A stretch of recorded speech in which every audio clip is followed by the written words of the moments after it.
A can of Coke is 200 calories, which doesn't sound that crazy, you know, but it's 15 tablespoons of sugar. The only way to get people to eat this sugar bomb is just to tell them that it's only calories that matter. Avoid anything processed made in a factory because it's gonna contain seed oils. Anything made in a factory, you should limit as much as possible. Eat how our ancestors ate, from nature.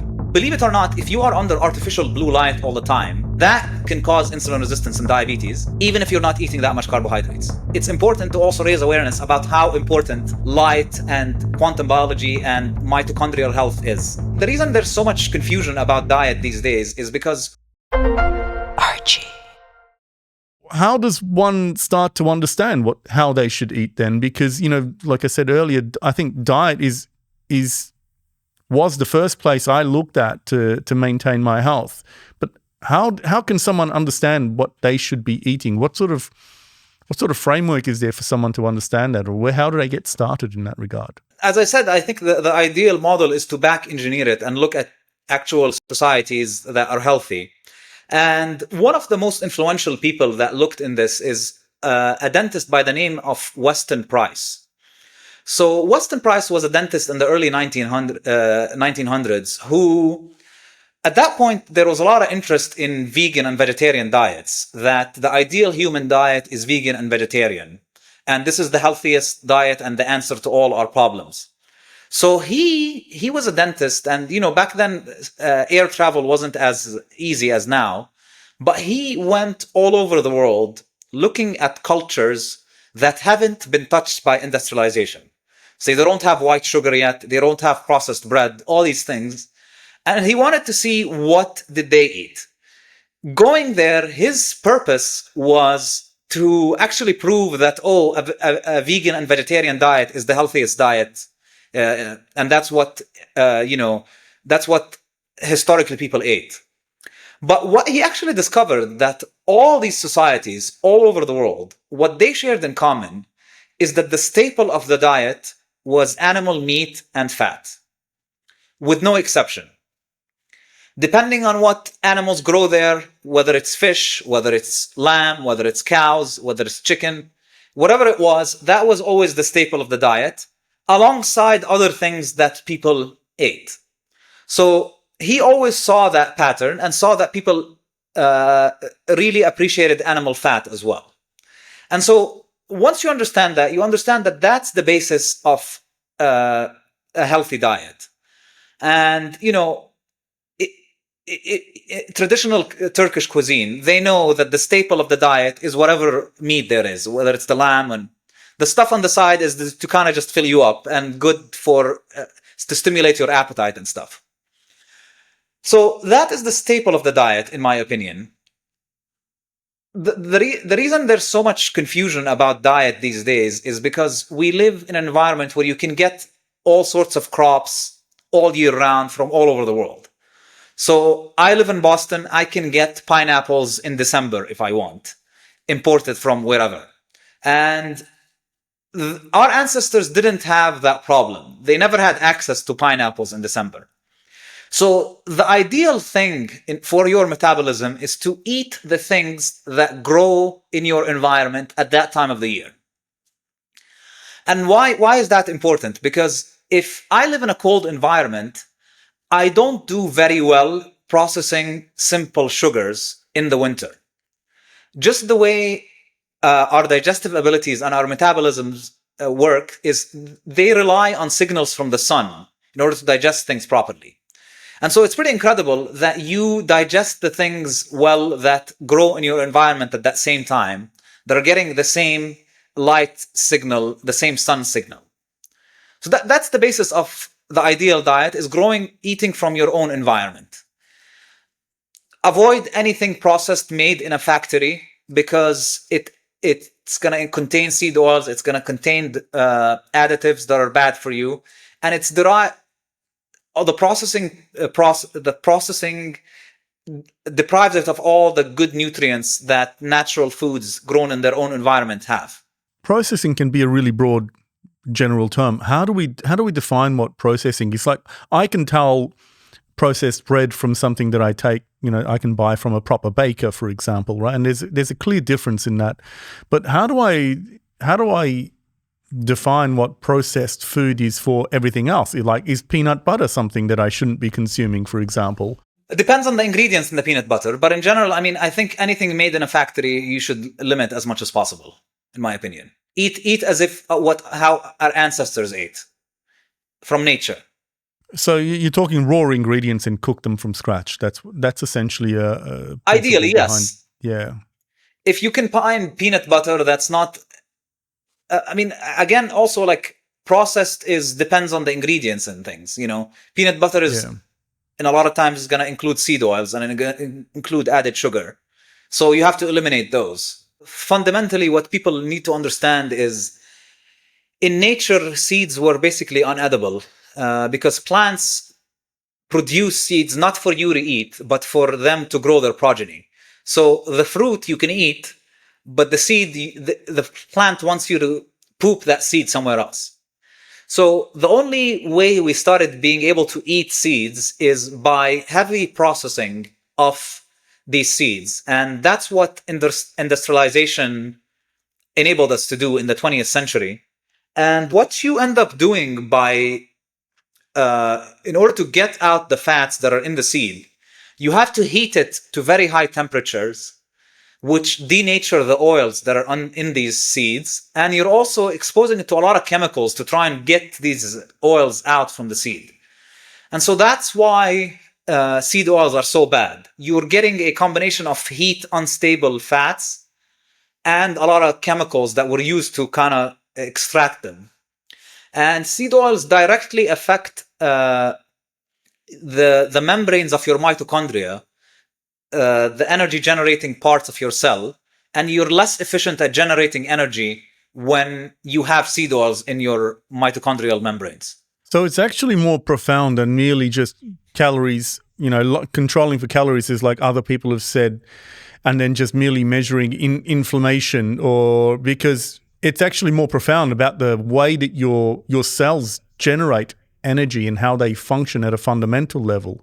Seed oils are, say, less calories than like butter if you need just to fry your eggs, but they're a lot more damaging than butter.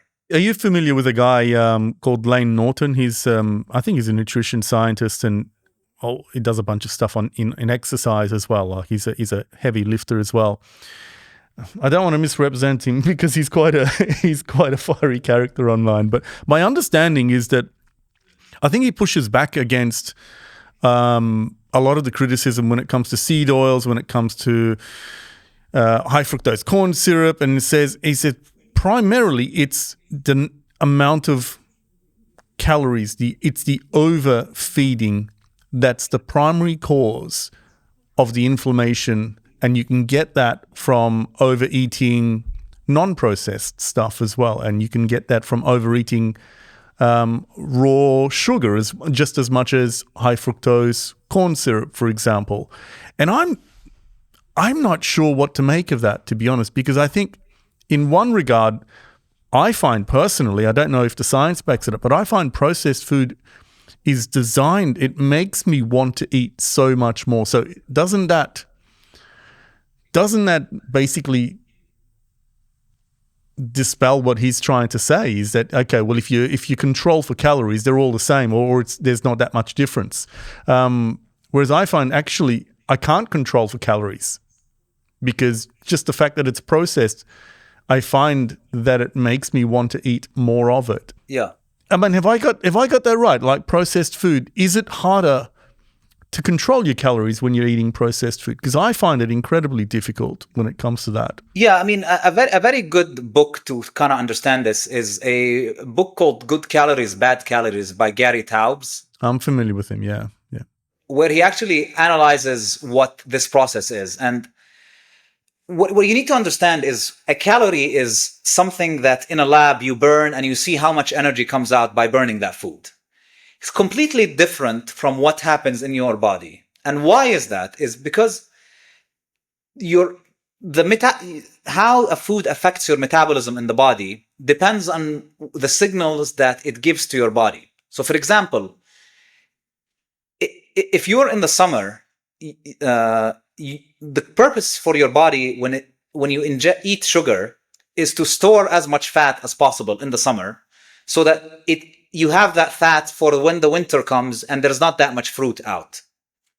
And so sugar in general makes you more hungry and makes you put on fat. Versus in the other extreme, if you eat animal protein and fat, which is what ancestors mostly ate in the winter, because there's not that much agriculture growing. You just get animals and slaughter them and eat them.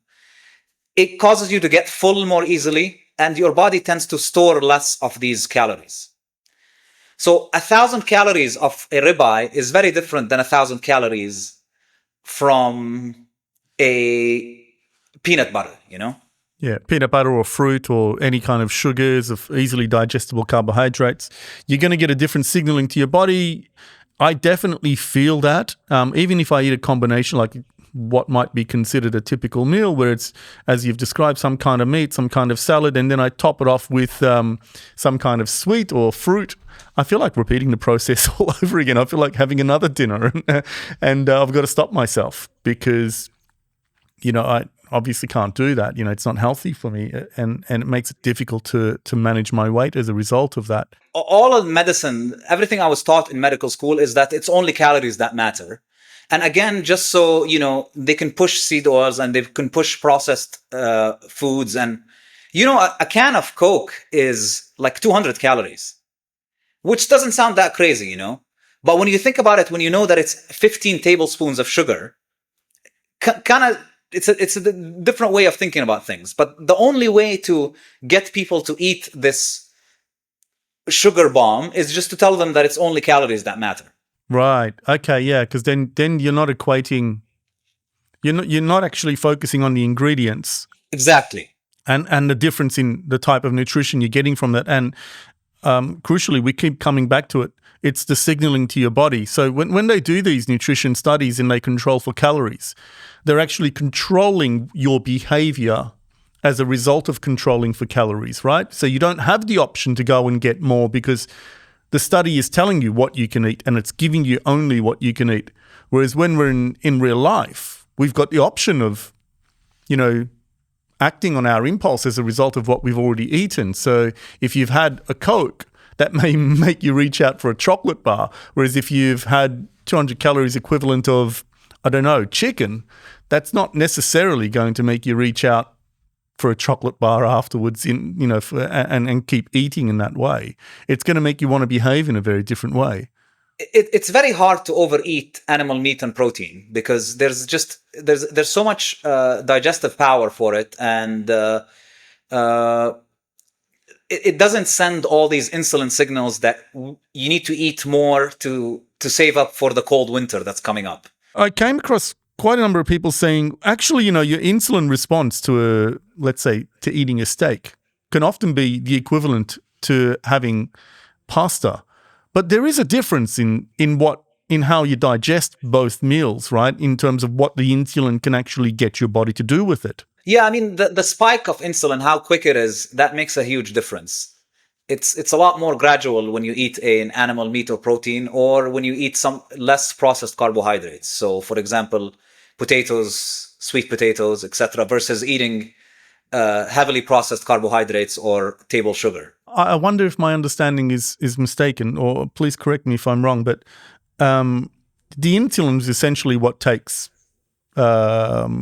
your calories and stores it, right? Correct. That's what it signals the body to do. And I just wonder if the difference between eating an equivalent number of calories in steak or versus pasta is that your body's not going to digest the steak fast enough for the insulin signaling to then store your calories in your fat cells, whereas the pasta will be available very, very soon. Correct. 100%. Yeah. And okay.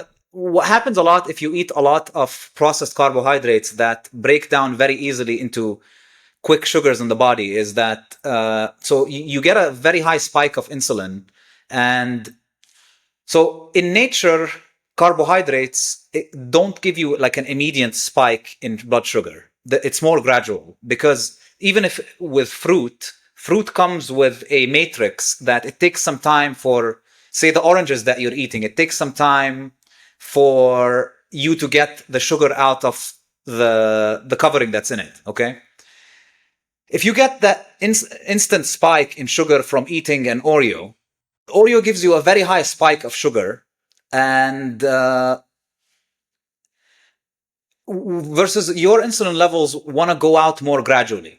So the high sugar rush gives you a very high insulin push, and that drops your sugars too fast.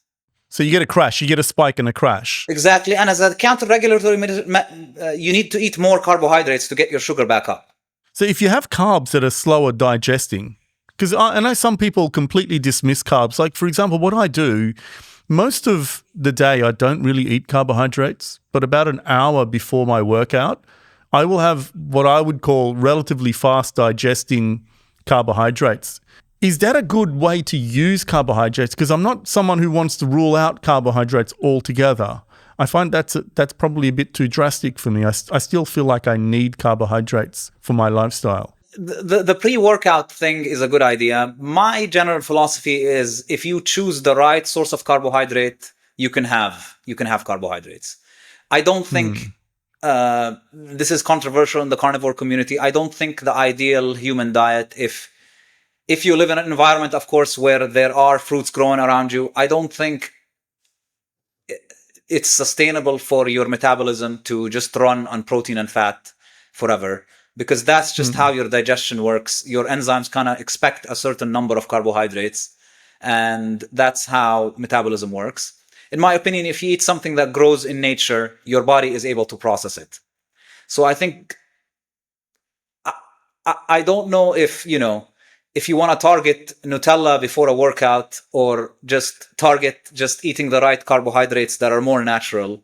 That's what I do. So. The reason why I don't want to cut it out is I do think insulin signaling is really useful. I mean, I don't know the science behind it, but I'm like, if we've evolved to have insulin signaling, because insulin is a growth factor, it's not necessarily all bad, is it? So like every now and then to have like a burst of insulin, a spike of insulin or such, once or twice a week, doesn't that have some kind of halo effect with respect to your body? Doesn't it have benefits from a sex hormone production point of view as well? If you're constantly with zero carbohydrates and you have no insulin, that's a signal for your body that you're constantly in winter. And winter is not a time to reproduce, is not a time to build muscle. Winter is just survival mode, okay? And what happens in winter? You just have very high cortisol, high stress levels in order to just make you go out and hunt. So that feels good. That's why the carnivore diet feels good, because you have high cortisol. Long-term impact of that, I don't think are great, okay? Insulin is not the enemy. Insulin spikes after meals is not the enemy. What is the problem with insulin is chronically elevated levels of insulin. And this goes into, once you start to understand quantum biology, that it's not just the diet. There's other things that cause your insulin to be high and your sugar to be high that's not related to food. So believe it or not, if you are under artificial blue light all the time, that causes your cortisol to go up, causes your blood sugars to go up, and your insulin to be up. And that can cause insulin resistance and diabetes, even if you're not eating that much carbohydrates. And having chronically elevated levels of insulin is more dangerous than these spikes that you get after meals, which are more natural. Hang on. Wait. I got to make sure I understood this. That's incredible. So if you're just eating regularly, so you're not over-consuming, but you're chronically exposed to blue light, commonly found in like LEDs, right? Which is fairly standard for an office environment, yeah? And even most houses these days have LED downlights as well. Many houses under the guise of sort of modern decor. That in and of itself will elevate your cortisol level, which will create elevated levels of insulin. Is that right? Correct. And cause insulin insensitivity. Correct. And that's a lot more dangerous than the spikes that you get after meals, because the spikes after meals are natural, but you're not supposed to be running in a high glucose environment all day. So not only are you in a high stress state, but you're also developing insulin insensitivity as well, which means that, when you're consuming any kind of carbohydrates, your body's not responding in a very natural way. You're not getting proper signaling. As a result, you're getting cravings to then eat even more carbohydrates. 100%. And you can fix that by getting rid of all carbohydrates in the diet, but you're not addressing the root cause of why your metabolism is wrecked. And so that's why the obsession with diet, I get it. Diet is very important, but it's not the only thing. And I think a lot of Twitter, the health space in Twitter, that's something that they need to work on. It's just forever a discussion of calories and insulin and carbs and protein and fat and carnivore and keto, but there's a little bit more nuance to it. And it's important to also raise awareness about how important light and quantum biology and mitochondrial health is.